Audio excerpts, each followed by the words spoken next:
آج کی ویڈیو میں بنانا نہیں چاہتا تھا لیکن بنانی پڑی۔ ویڈیو شروع کرنے سے پہلے میں بتا دوں کہ یار میں کوئی عالم نہیں ہوں، بس ایک عام سے شہری ہوں جو اپنے جذبات آپ لوگوں کے سامنے پیش کرنا چاہتا ہوں۔ تو اگر تو میری بات آپ لوگوں کو صحیح لگے تو قبول کر لیجیے گا، اور اگر نہ صحیح لگے تو نکل، پہلی فرصت میں نکل۔ تو بتانے کی ضرورت تو نہیں ہے کہ آج کل کیا ماحول چل رہا ہے اور مطلب کیا کیا بولا جا رہا ہے آصف جلالی صاحب کو، اور آخرکار کیوں بولا جا رہا ہے، کیونکہ اب آپ لوگ سب اس معاملے سے واقف ہو۔ پھر بھی جو اس مسئلے سے ناواقف ہے ان کو میں ایکسپلین کرتا جاؤں کہ آخرکار یہ سارا مسئلہ ہے کیا۔ یہ معاملہ شروع ہوا تھا ایک عورت کی وجہ سے جس نے ٹی وی شو میں ایک ایسی بات کی جو کہ تمام مومنین کے لیے دکھ بھری بات تھی۔ اس نے بولا کہ بلکہ آپ لوگ خود ہی سن لو، کیونکہ ناانصافی اور ہماری جوڈیشری کا بیڑا غر اس دن ہو گیا تھا جس دن فاطمہ زہرا علیہ السلام انصاف لینے کے لیے دربار گئیں اور ان کو انصاف نہیں ملا، اور نعوذ باللہ ان کو جھٹلایا گیا ان کی گواہی کو۔ اب میرے پہ چاہے فتویٰ لگا دیں یا جو مرضی کر دیں، آئی ڈیم کیا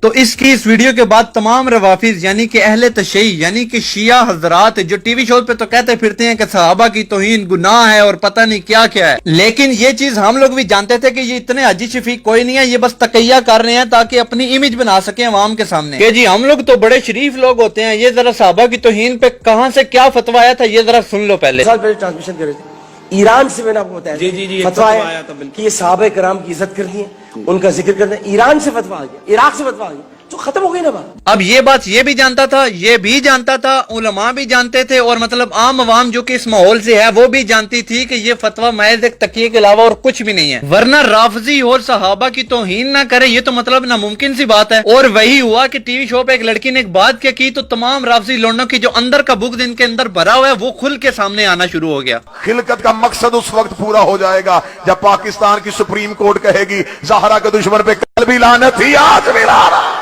میں ممبر میں پڑھ رہا ہوں، کھلے لفظوں میں کہہ رہا ہوں، میں ان بھکاریوں کو غنی کس طرح کہوں جو لوگ کھا گئے تیرے باغات بھر،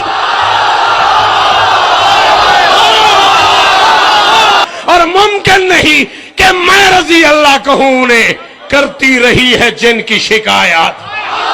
اب میں وہ عامر لیاقت صاحب سے پوچھنا چاہوں گا جو کہ خود پہلے رافضی لونڈا رہ چکا ہے، اس سے پوچھنا چاہوں گا کہ وہ فتویٰ شتوا وہ کدھر گیا بھائی سارا کچھ ہے۔ تو خیر اس عورت کی گستاخی پہ چند علماء ہی بولے، باقی یہ جو بنے پھرتے ہیں نا گدی نشینی اور پیر فقیر پتہ نہیں کیا کیا، یہ سب لوگ کدھر تھے اس وقت؟ ان سب لوگوں کے لیے تو پیر نصیر الدین صاحب کی ایک بات سے ان کو فارغ کرواتا ہوں بس۔ جیڑا پیرا نے کار جم پے وہ پیر ہونا؟ نہیں، وہ پیر نہیں ہونا، جمنا ہور گل ہے تے ہونا ہور گل ہے۔ بھائی سمپل سی چیز ہے یار، جو نبی کی ناموس کے لیے خاموش، صحابہ کی ناموس کے لیے خاموش، اولیاء کی ناموس کے لیے خاموش، ختم نبوت کے معاملے میں یہ لوگ خاموش، لیکن ڈاکٹر صاحب نے باغ فتح کے معاملے میں ایک بات کیا کی، ان سب لوگوں کو بولنا یاد آ گیا۔ اب ہم عوام کیا سمجھے آپ لوگ خود ہی بتاؤ، آپ لوگوں کو نیم رافضی آخرکار کیوں نہ کہا جائے؟ اس لیے ہوش کرو، اتنی بڑی گدیوں پہ ہو، ان کا لحاظ کر لو، اگر نہیں کر سکتے تو اتر جاؤ، کیوں عوام کو گمراہ کرنے لگے ہوئے ہو؟ اور عوام بھی تو ایسی ہے نا، پوسٹ دیکھے گی کہ گولڈے شریف سے فتویٰ آ گیا، وہ کیڑا کہ پیر نصیر الدین یا پیر میر علی شاہ صاحب کا فتویٰ آ گیا ہے۔ یہ تو آج کل کے گدی نشینوں کے فتوے آئے ہیں جو خود ذرا دیکھ لو یار۔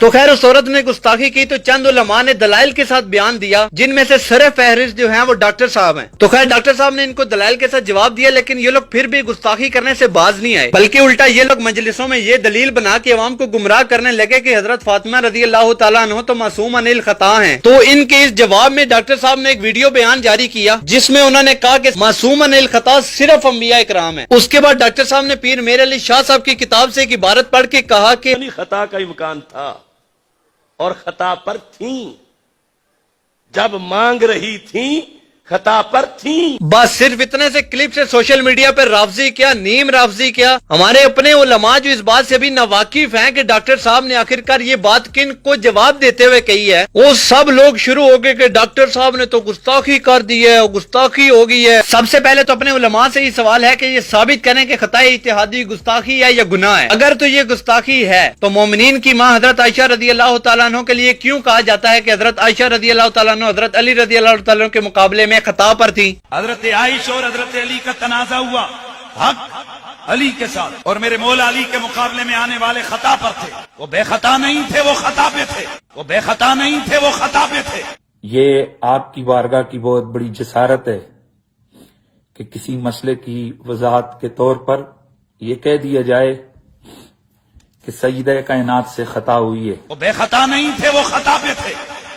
وہ بے خطا نہیں تھے، وہ خطا پہ تھے. یار خطائے اجتہادی نہ تو کوئی گناہ ہے، نہ عیب ہے، نہ غلطی میں آتا ہے یہ، بلکہ الٹا اس کا تو ایک ثواب ہے، ایک اجر ہے. تو مجھے یہ سمجھ نہیں آتی کہ ایک ثواب اور ایک اجر ملنے پہ اس کو گستاخی کیسے کہا جا رہا ہے. تو یہ تھا سارا معاملہ. میں تھوڑی اس پہ وضاحت کر کے بس پھر ویڈیو اینڈ کرتا ہوں. تو ڈاکٹر صاحب نے جب کہا کہ سیدہ فاطمہ رضی اللہ تعالی عنہ سے خطائے اجتہادی ہوئی، تو کچھ لوگ تو یہ ماننے کو تیار ہی نہیں کہ ان سے خطائے اجتہادی بھی ممکن ہے. ان لوگوں کے لیے یہ پیر نصیر الدین کا کلپ سناتا ہوں، اس کے بعد ایک اور سناتا ہوں کلپ. کہ یہ نہیں ہو سکتا کہ ان سے کوئی خطا نہیں ہو سکتی اہل بیت سے، کہ یہ غلطی نہیں کر سکتے، یہ بھول چوک ان سے نہیں ہو سکتی، ایسی کوئی بات نہیں ہے. یہ بھی بھول سکتے ہیں، ان سے بھی خطا ہو سکتی ہے. اب دوسرا کلپ. آج آزمائش میں عوام تو کیا امت کی علماء بھی کتنے پھنسے ہوئے ہیں. یہ ترجمہ کنز الایمان جو ہے سورہ بقرہ کی آیت نمبر 35 ہے. اس یا تفسیری حاشیہ میں حضرت سید نعیم الدین مراد آبادی کہتے ہیں کہ حضرت آدم علیہ السلام کو خیال ہوا کہ لا تقربا کی نہی تنزیہی ہے، تحریمی.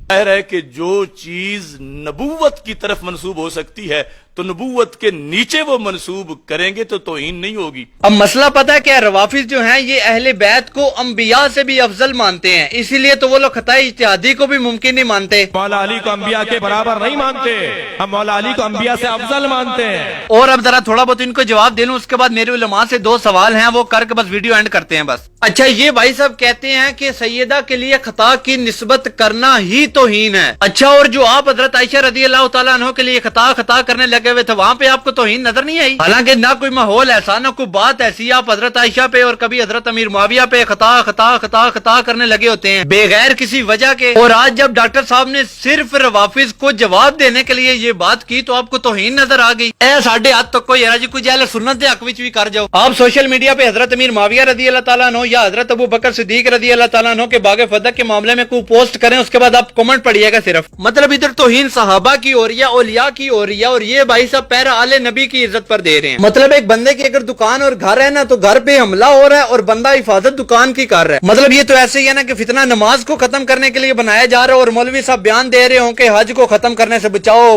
یہ کیا لاجک ہے؟ ابھی عقل کو ہاتھ مارو یار، جس چیز پہ حملہ ہو رہا ہے اس کی حفاظت تو کر لو پہلے. جس دور میں ناسبیوں نے آل نبی کی شانوں کو گٹانے کی کوشش کی، اس دور میں اہل سنت نے پیرا دیا، اور ایسا پیرا دیا کہ آج آل نبی کی طرف کوئی میلی آنکھ سے دیکھ بھی نہیں سکتا. ان کی گستاخی کرنا تو درکنار، کوئی سوچ بھی نہیں سکتا اس بارے میں. لیکن اب جس دور سے ہم لوگ گزر رہے ہیں، اس دور میں صحابہ کی توہین کی جا رہی ہے. یار صحابہ کی عزت پہ پیرا دینے کا وقت ہے، اس لیے ہوش کر لو یار کچھ. اور اب آخر میں میری تمام علماء سے ریکویسٹ ہے کہ خدارا آپس میں اتحاد کر لو، پلیز آپس میں اتحاد کر لو. کیوں ہماری عوام کے جذبات اور عقائد کے ساتھ کھیلنے لگے ہوئے ہو؟ پہلے آپ لوگ آپس میں بیٹھ کے تو ایک رائے اختیار کر لیں. اسی لیے بزرگ فرما گئے تھے کہ صحابہ کے آپسی معاملات میں جو رنجشیں ہوئی ہیں ان کو عوام کے سامنے ڈسکس مت کرو، کیونکہ عوام اس چیز کی متحمل ہی نہیں ہے، وہ ان باتوں کی تہ تک پہنچ ہی نہیں سکتی. لیکن چلو روافظ نے اب یہ عوام کے درمیان میں پھیلایا ہوا ہے، جو کہ ڈاکٹر صاحب ابھی تک ہم لوگوں کو بچا رہے ہیں، ورنہ صحیح میں ہم لوگ تو رگڑا لگ گیا تھا ہمارا. اب آخر میں میرے 2 سوال ہیں اپنے ہی علماء سے. پہلا سوال تو ان علماء سے ہے جو یہ کہتے پھر رہے ہیں کہ حضرت فاطمہ رضی اللہ تعالیٰ عنہ